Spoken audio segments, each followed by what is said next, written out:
मुनि महाराज के आचार की चर्चा होती है मूलाचार कहते हैं। आत्मा के कल्याण का मूलभूत आचार क्या होना चाहिए, आचरण क्या होना चाहिए, जीवन शैली कैसी होना चाहिए, ऐसे मूलाचार में मुनि महाराज के आचरण को लेकर के, मुनि राज के जीवनचर्या को लेकर के बात दे रही है। और यहाँ पर भी श्रावकाचार्य में जो श्रावक धर्म का पालन करते हैं उनका आचार कैसा होता है, इस बात को बताया गया है। अब यहाँ पर रत्न करंडक नाम की विशेषण दिया है। रत्न आप लोग जानते हैं मोक्ष मार्ग का प्रसंग है, इसलिए यहाँ पर हीरा मोती जवाहरात आदि की चर्चा नहीं होगी। यहाँ रत्न का अर्थ होता है सम्यक दर्शन, सम्यक ज्ञान और सम्यक चारित्र। ये तीन रत्न होते हैं।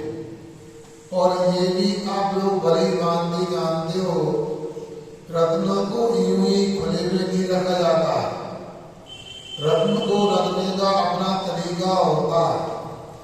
आप लोगों ने अनुभव किया, करते भी हैं। रत्न कहाँ रखे जाते हैं? सड़क पर नहीं, अपने मकान के बाहर के स्थान पर नहीं, बैठक रूम पर नहीं, अंदर का विशेष स्ट्रांग रूम होता, क्या बोलते इसको? स्ट्रांग रूम, विशेष रूम होता, कमरा होता, उसमें भी तिजोरी होती है। तिजोरी में भी अंदर अनेक खंड होते हैं, खंड होते हैं, उनमें भी डब्बे लगे होते हैं। डब्बे के अंदर डब्बी होती है, डब्बी के अंदर लाल कागज आदि होता है। कागज में अंदर उस रत्न को रखा जाता है और इसके बाद कागज को बंद करके, ढक्कन लगा करके, डब्बे को भी बंद करके, तिजोरी को ताले में बंद करके, अनेक तालों को लगा करके रत्न की सुरक्षा की जाती है। उसी प्रकार करंडक का पिटारा होता है। सुना? पोटली कपड़े की होती है और पिटारा धातु आदि का होता है। तो जहाँ रत्नांतरे रूपी रत्नों का पिटारा समाये है, ऐसे ग्रंथ को यहाँ पर रत्न करंडक श्रावकाचार नाम दिया गया है। अब इस रत्न करंडक श्रावकाचार में आचार्य महाराज क्या कहना चाहते हैं, उन्हें क्या कहने का भाव आया है, तो अगला श्लोक पढ़ के आचार्य महाराज के भाव को हम समझने का प्रयास करेंगे। आप निकालिएगा रत्नखंड श्रावकाचार का दूसरे नंबर का श्लोक। यदि शास्त्र उपलब्ध नहीं है तो रवि भैया यहाँ रखी, पीछे रख दो सुशील जी के सामने। अपने हाथ में पुस्तक लें और आज दूसरे श्लोक का पाठ करते हैं। देशयामि देशयामि समीचीना समीचीना धर्मं धर्मं कर्म कर्म निवरहरं निवरहरं संसार दुःखिता संसार दुःखिता सत्वान सत्वान यो धृत में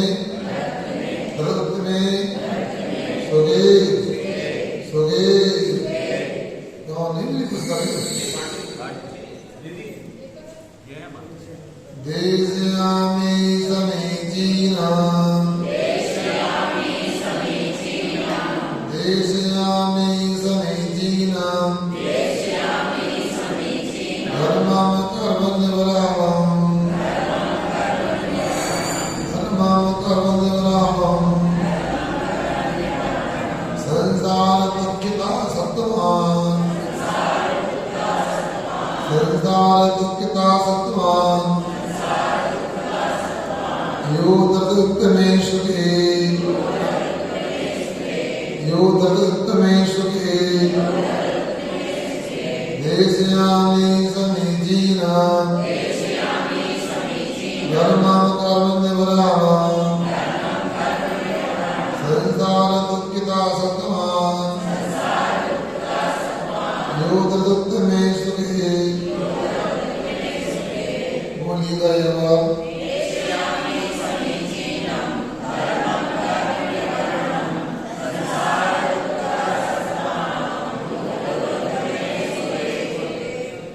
अब देखो कितना सुंदर आचार्य महाराज का उपदेश देने का उद्देश्य है। यहाँ कहा जा रहा है संसार के दुख सत्वान जो जीवों को संसार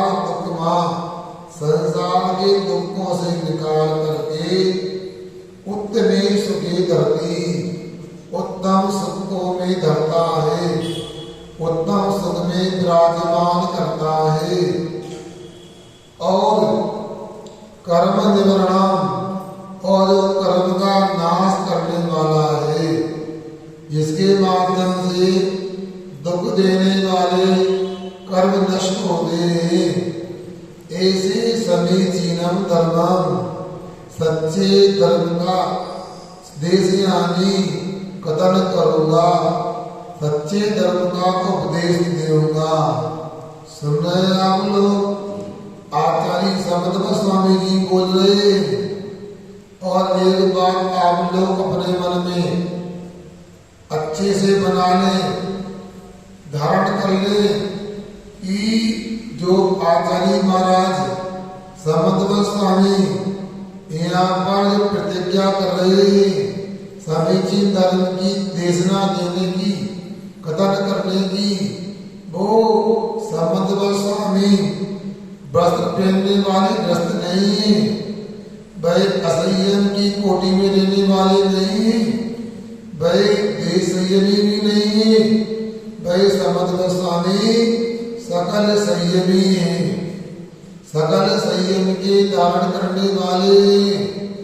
उनके पांच महाव्रत हैं। 5 महाव्रतों में उन्होंने सत्य महाव्रत को भी धारण किया है। सत्य महाव्रत को ही धारण नहीं किया, जब भी बोलते और वह भाषा समिति के माध्यम से बोलते। भाषा समिति क्या होती है? हित मित प्रिय वचनों का प्रयोग करना भाषा समिति होती है। सर्वप्रथम तो बोलते ही नहीं, वह मौन रहते हैं, वचन गुप्ती का पालन करते हैं, और बोलना होता है तो भाषा समिति का पालन करते हैं। और सुनिएगा, यदि वह बोलते भी हैं तो उनके पास में वाक सिद्धि होती है। वाक सिद्धि क्या होती है? जो मौन की साधना करते हैं, जो वचन गुप्ती में रहते हैं, ऐसे महापुरुषों के, ऐसे साधकों के पास में वचन सिद्धि हो जाती है। जो बोल देते हैं वह होकर के रहता है। सुन रहे बालाघाट वालों, जो बोल देते हैं वह होकर के रहता है। यहाँ पर कैसे परम पूज्य भाई आचार्य समद गोस्वामी, जो सत्य महामती, जो वचन गुप्ती के पालक, जो भाषा समिति से बोलने वाले, यहाँ ऐसा कह रहे हैं कि जो संसार के जीवों को संसार के दुखों से निकाल करके सच्चे सुख में पहुंचा देता है, सच्चे सुख में रख देता है, जो पाप कर्मों का नाश करने वाला है, जो सभी कर्मों का नाश करने वाला है, ऐसे में समीचीन धर्म का कथन करता हूँ, समीचीन धर्म की देशना देता हूँ, समीचीन धर्म का उपदेश देता हूँ। अब हम लोगों को सर्वप्रथम इसे आचार्य महाराज पर पूर्ण विश्वास व्यक्त करना होगा।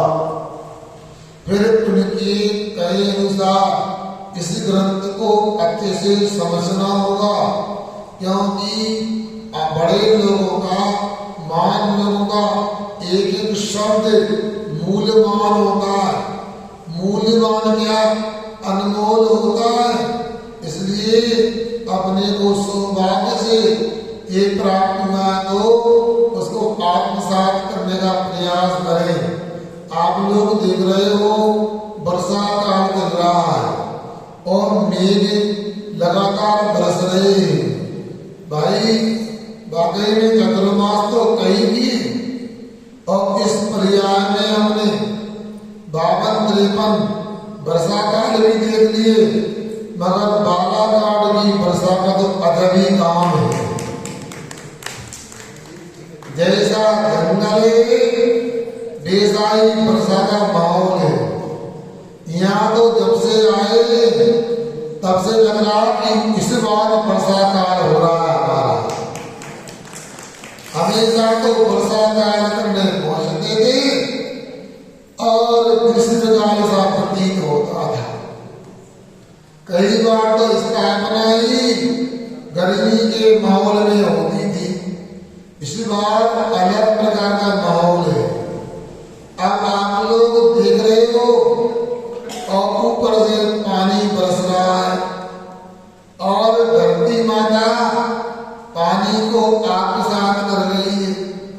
जब पहली बार गर्मी के बाद बरसात होती है तो बादल से गिरने वाली हर बूंद को धरती आत्मसात कर लेती है, सोख लेती है। उसी प्रकार आप लोगों से मैं कहना चाहता हूँ, बालाघाट के सभी धर्मात्माओं से कहना चाहता हूँ, जब समुद्र स्वामी की देशरानी बरसात सुबह यदि हो रही है तो आपको भी धरती माता की तरह एक एक शब्द को, अक्षर को आत्मसात कर लेना चाहिए। तब स्वाध्याय करने का आनंद है। और देखिए, स्वाध्याय हो, धर्मोपदेश हो, ये बलात् नहीं किया जाता, जबरदस्ती नहीं होती। अंदर से भावना बनाओ।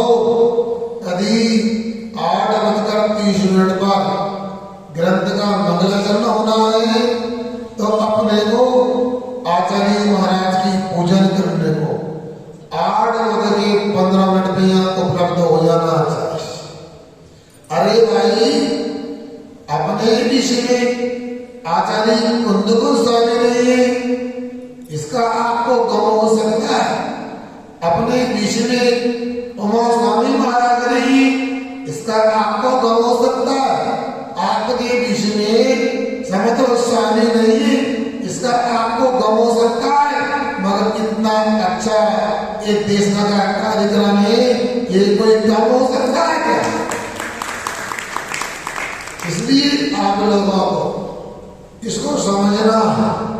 संसार दुखिता सत्यवान, यह शब्द का जीव होता है। संसार में अनंतानंत द्रव्य है। द्रव्य किसे कहते हैं? जो गुणों का समुदाय होता है उसे द्रव्य कहते हैं। द्रव्य अनंतानंद है। जाति की अपेक्षा से 6 प्रकार के द्रव्य होते हैं। जीव द्रव्य, उद्गम द्रव्य, धर्म द्रव्य, अधर्म द्रव्य, आकाश द्रव्य और आल द्रव्य। एक 6 प्रकार के द्रव्य होते हैं। अब आप लोग जानते हो, जो जानता और देखता है वो जीव द्रव्य है। जिसमें सुख होता है वह जीव द्रव्य है। जिसमें स्पर्श रस गंध वर्ण होते हैं वह पदगल द्रव्य है। जो चलते हुए जीव पदगल को चलने में सहकारी सहकारी होगी भाई द्रव्य द्रव्य है। जो ठहरने वाले जीव पदगल में ठहरने में सहकारी होते हैं भाई अधर्म द्रव्य है। जो सभी द्रव्यों को अपगाह से देता है, अपगाहन देता है भाई आकाश द्रव्य है। और जो सभी द्रव्यों को परिणमन करने में सहकारी होता है उसे काल द्रव्य कहते हैं। सुनने ना हमने आप लोगों को तदबार सूत्र के स्वाध्याय के समय मध्याह्न काल में क्षेत्रज्ञों को लेकर कहा था। यदि आप लोगों को क्षेत्र परिभाषा सुनने के बाद भी समझ में नहीं आती तो कुछ दृष्टांत हमने सुने, आप और वो याद रखना। रोहित भाई अभी आप लगे द्रव्य द्रव्य क्या होता, क्या समझ में आया? संदीप भैया आकाश द्रव्य क्या होता, क्या समझ में आया? बोलो क्या? ये तो परिभाषा हो गई, आंखों में तो झलकना चाहिए, कुछ दिमाग में तो आ गया परिभाषा। दृष्टांत के माध्यम से उसको समझ लो आप, आगे चलते हैं। जीव द्रव्य का दृष्टांत है दर्पण।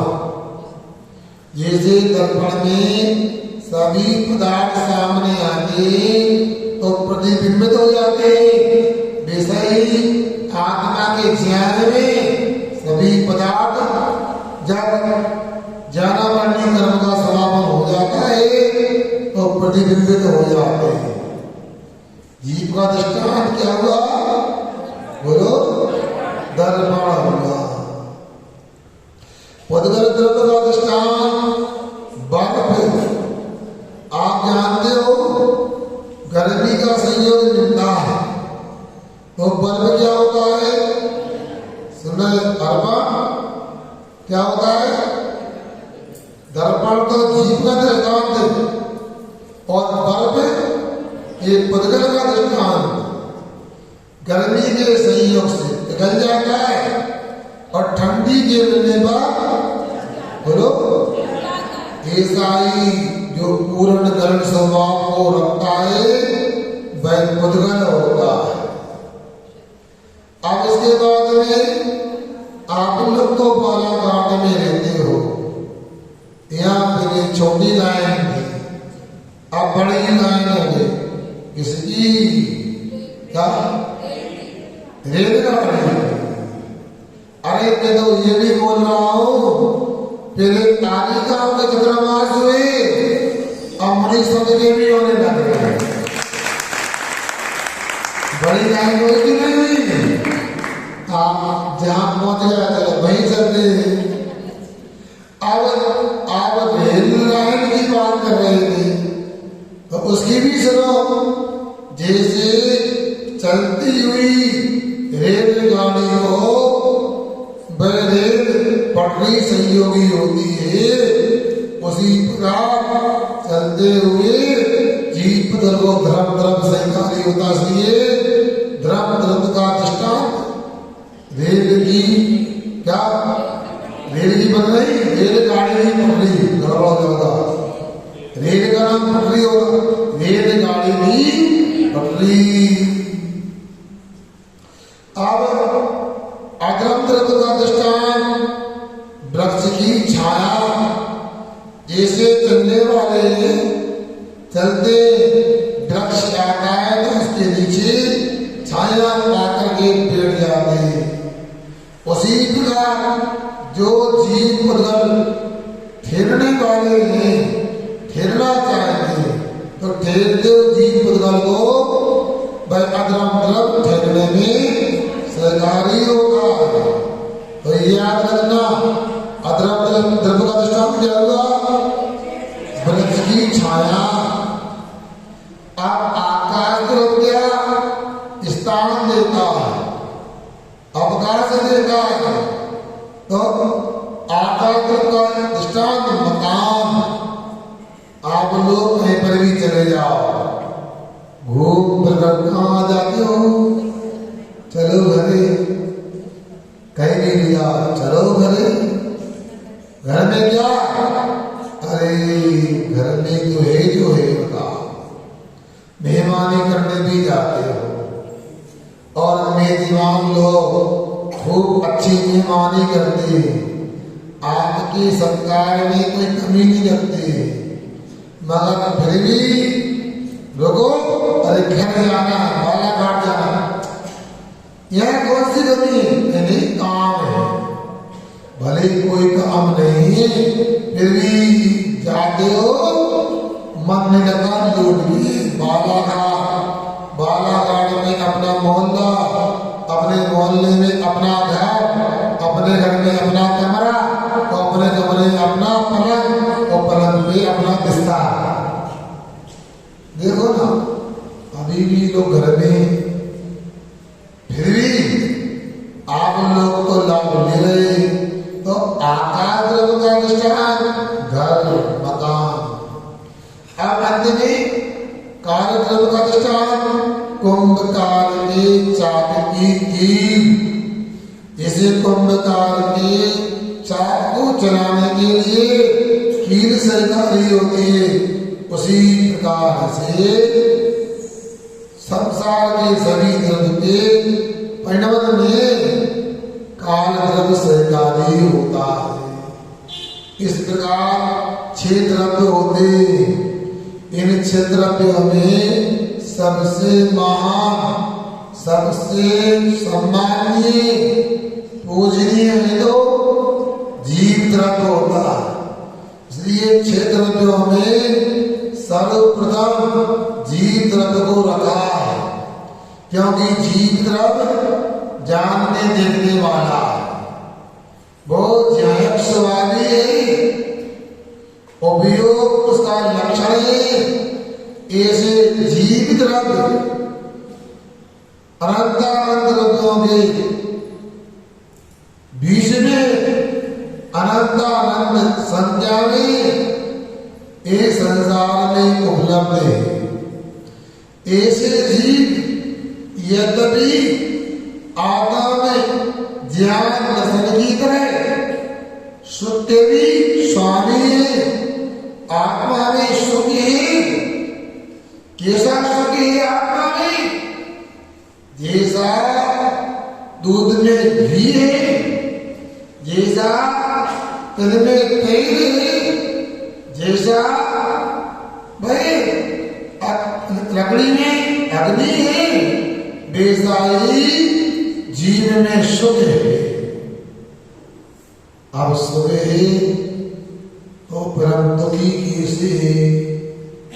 महाराज हमारे तो हम ही जानते हैं। आप बार बार बोलते हो कक्षा में आओ, स्वाध्याय करो, त्याग करो, धर्म करो, साधु बन जाओ, फिर भी महाराज हमारे तो हम ही जानते हैं। बताओ भैया, हमें जानते, आप बताओ। अरे महाराज बहुत परेशान है, बहुत दुखी है। बोला तो क्या हो गया? अब एक दुख हो तो बताए महाराज। यहाँ तो दिन में भी दुख, रात में भी दुख, दुकान पे भी दुख, घर में भी दुख, तो और क्या है? अरे महाराज शारीरिक दुख है, ये शरीर काम नहीं करता है, डॉक्टर ने कह दिया बाईपास सर्जरी होना, नली चौक है, खींच देखने को भी मना कर दिया है, रक्षाबंधन सामने है, अब गुजिया बढ़िया बनेगी और अब खा नहीं पाएंगे, बड़ा दुख है। ऑपरेशन होना है, अब बताओ घुटने भी खराब हो गए, आंखें भी काम नहीं करती, शरीर से दुखी है। अब शारीरिक दुख भी है। अरे महाराज इतना ही नहीं सरो तो एक मन में भी बड़े दुख है। लड़का 39 में लग गया है, कोई सुनता ही नहीं हमारी बात। मतलब समझ गए ना, महासंघ तो कभी नहीं, हम तो समाज को इतना करते हैं, समाज सहयोग नहीं करती, सामाजिक तो कभी नहीं। और बताओ क्या है, दुकान जाते हैं, सोए से खोलते हैं, रात तक बैठे रहती, कभी कभी तो कोने भी नहीं होती, आर्थिक पदवी। अब बताओ, शारीरिक दुख, मानसिक दुख, पारिवारिक दुख, आर्थिक दुख, सामाजिक दुख, और न मानो कितने प्रकार के दुख हैं। महाराज आप ही अच्छे हो। बोलो भैया रविकांत, कौन अच्छे हैं? तो आपसे कौन ने मना किया है? संत लोगों ने, दीक्षा ले लो, कमरे खाली, साधना करो। महाराज इतना सरल नहीं, तो इसलिए आप लोगों की दशाओं को देखकर, आपके कहने को देखकर ये समग्र स्वामी को दया आई है। सुन रहे? अरे महाराज, हम तो पाठ के हैं और समग्र स्वामी तो विक्रमादित्य की प्रथम शताब्दी के प्रारंभ में आप उन्होंने हमको कहां से देखा? भैया संसार अनादिकाल से, संसार में सबकी दशा एक सी है। अनंत काल पहले भी संसार में लोग दुखी थे, आज भी दुखी है, और धर्म अंगीकार नहीं करोगे, आगे भी दुखी ही रहना। सुन रहे?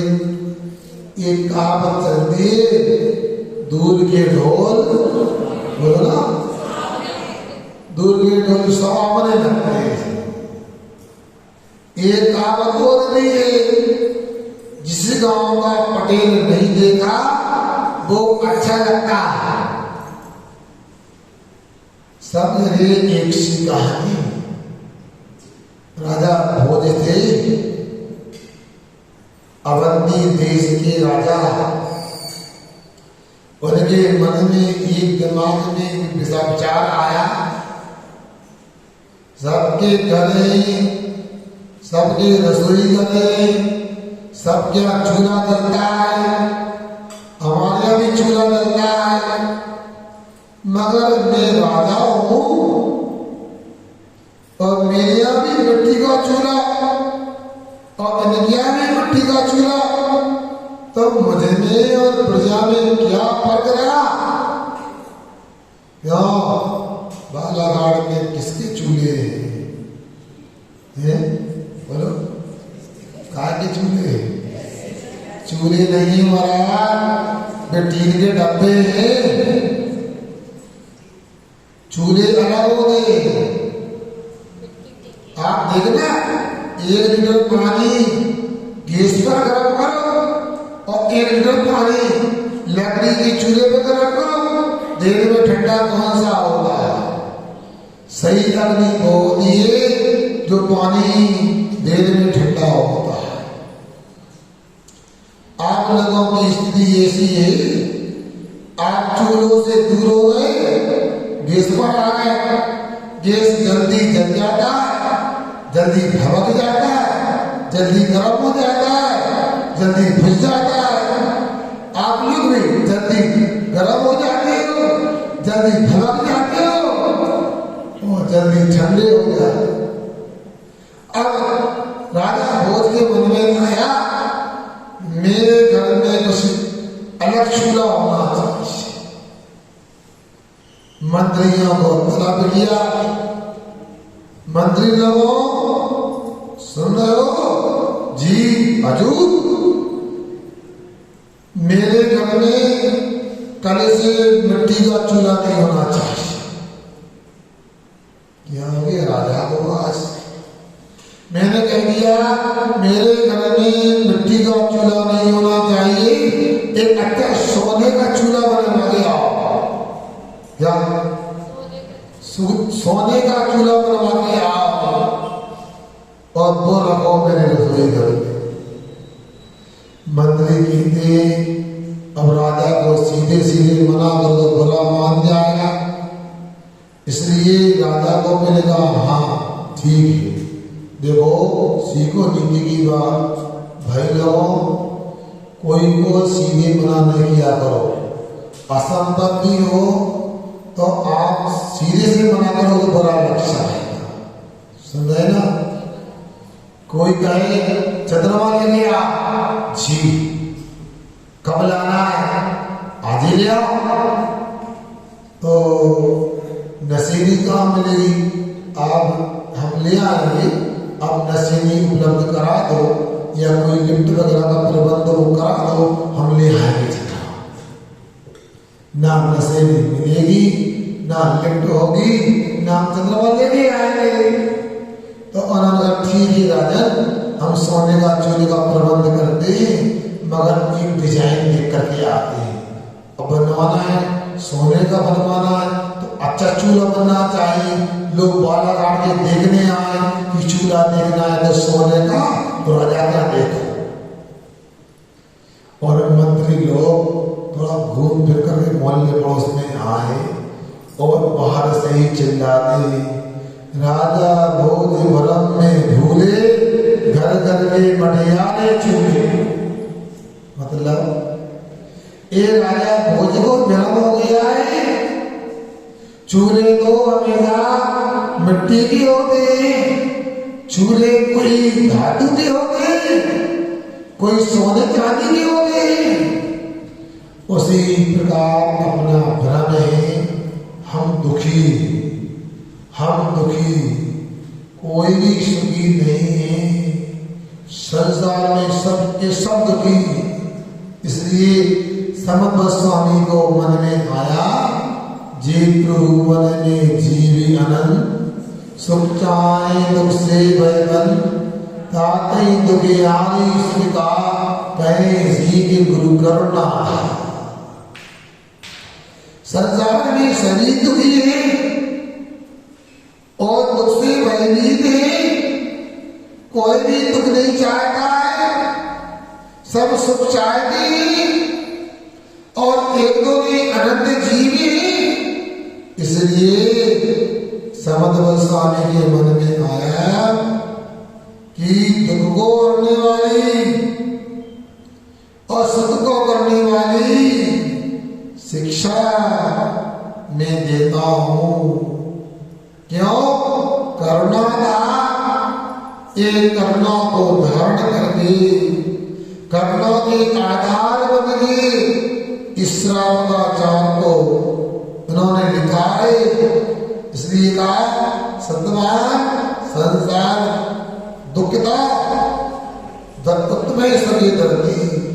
संसार के दुखों से संसार के जीवों को हटा करके सच्चे सुख में जो लगता है और दुखों से हटाकर सुख में लग दिया, मगर दुख के कारणों को भी समाप्त करना पड़ेगा। यदि दुख दूर हो भी जाए तो कारण बने रहे, इससे भी काम करने वाला नहीं। दुख के कारण क्या है? कर्म है। कर्म के माध्यम से हमारे सुख रूपी संपदा की चोरी हुई। पढ़ते हैं ना बाला राम नाम, मोहे चोर मोहे नींद के चोर जगवासी घूमे स्नाम, कर्म चोर चोर सर्वस लूटे सिद्ध नहीं। ये कर्म रूपी चोर और मोहे के अंधेरे में इनको देख नहीं पा रहा है, मोहे की नींद में देख नहीं पा रहा है।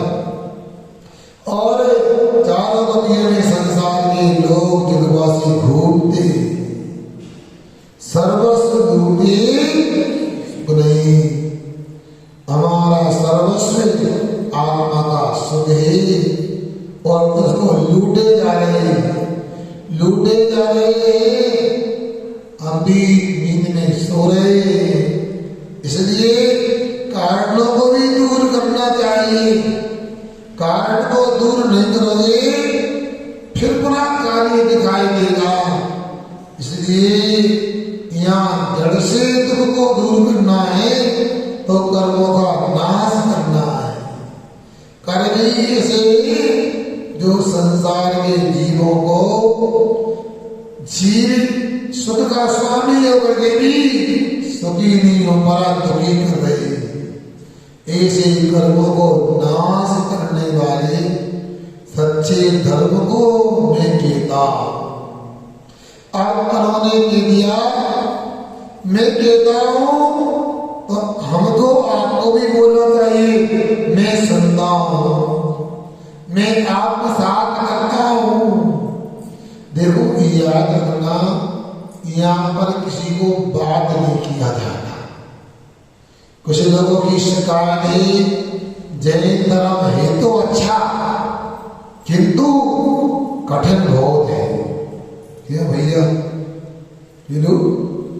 जैन धर्म है तो अच्छा किंतु बोलो देखा कठिन है कि सरल है? जैन धर्म कठिन है कि सरल है? कितना कठिन है महाराज। अब चतुर्मास करने आप सुबह से जल्दी उठो, पूजन करो, नल से पानी भरो, यहाँ पर भी आओ और थोड़ी देर से आकर महाराज देर से क्यों आए, फिर आहार देने जाओ, फिर भी क्लास में आओ, फिर एक आसन करो, रात में भोजन का त्याग करो। कितना कठिन है। इतना कठिन तो कोई भी धर्म नहीं है, बताओ। मगर ये तो बताओ जैन धर्म को छोड़कर धर्म दूसरा क्या है? धर्म तो वह होता है जो जीवों को दुख से निकाल करके सुख में धरता है और दुख के कारण जो कर्मों को हरता है, कौन सा धर्म है? ना कर्म सिद्धांत है, ना कर्म सिद्धांत की कोई विवेचना है, ना कोई आत्मा का सुख का विषय है। इंद्रियों से प्राप्त होने वाला सुख ही सुख माना जाता है। अब जैन धर्म भी क्या है? ये किसी ने चलाया नहीं है, किसी ने बनाया नहीं है, कोई इसके संस्थापक नहीं है। जैन धर्म तो वस्तु व्यवस्था जैसी है, उसकी व्याख्या करने वाला, उसको बदलाने वाला। हमारे तीर्थंकरों ने भी धर्म चलाया नहीं, धर्म बनाया नहीं। जो धर्म था, वस्तु का जो स्वभाव था, उसको बदलाया। वस्तु के स्वभाव को बदलाने का नाम ही तीर्थ प्रवर्तन है। तीर्थम करोति इति तीर्थंकरा। जो तीर्थ को करता है वो तीर्थंकर कहलाते हैं। ऐसा अपने को समझना चाहिए। अब देखो कुंद गोस्वामी जी ने प्रसंसार ग्रंथ में एक बात बदलाई। क्या कहते? एवं बल में सिद्धे जड़मण बसे कोणो कोणो सामने पड़े बद्ध सामण्णम यदि चरितक परे गौतम। यहाँ उन्होंने एक चार्द चोली का प्रसंसार का तीसरा अधिकार प्रारंभ करते हुए मंगलचरण में कहा है, मैं वृषभनाथ भगवान को नमस्कार करता हूँ, मैं सिद्ध भगवान को नमस्कार करता हूँ और बार बार मैं श्रवण प्रवेष्टि के लिए नमस्कार करता हूँ, साधु जी के लिए नमस्कार करता हूँ। क्यों करता हूँ? साधु का जीवन ही ऐसा है जो सुख को प्राप्त करने वाला होता है। संसार में साधु के जीवन में सुख होता है वह अरविंद के पास भी नहीं, चक्रवर्ती के पास भी नहीं, नागेंद्र के पास भी नहीं, इंद्र के पास भी, किसी के पास नहीं।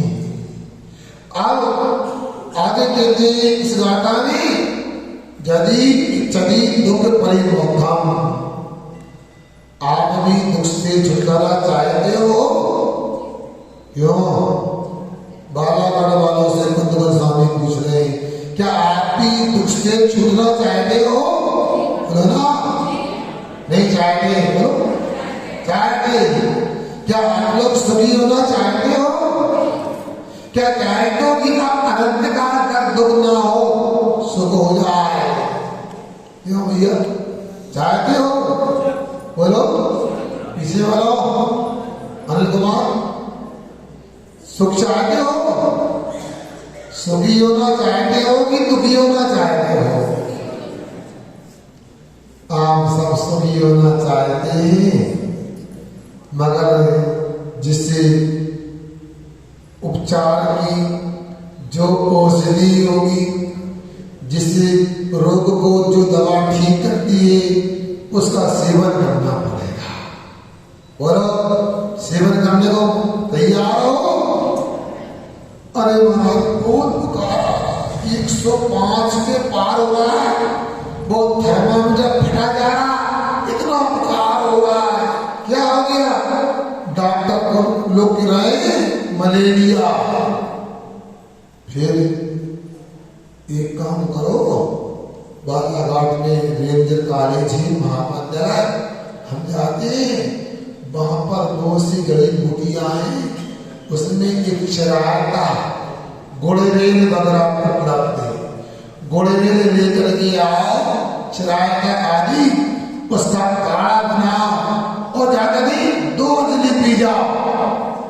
अरे महाराज, कोई मिठाई की बात करते हैं, ठंडाई की बात करते तो ठीक था, शरारता कुटकी गुड़रेल महाराज नाम लेने में जी मसलाने लगा। भाई आपको बुखार ठीक करना है तो बुखार की जो दवा कोई तो देंगे, ठंडाई से बुखार ठीक होता है क्या? क्या भाई बहन, क्या हलवा खाने से बुखार ठीक होता है? घी पीने से होता है क्या? बता, बालाघाट में क्या व्यवस्था है? बालाघाट हो या बंबई हो, जिस रोग की जो दवाई है वो तो लेना ही पड़ेगा। अच्छा मुंह करके लो या मुंह बना के लो, लेना ही पड़ेगा।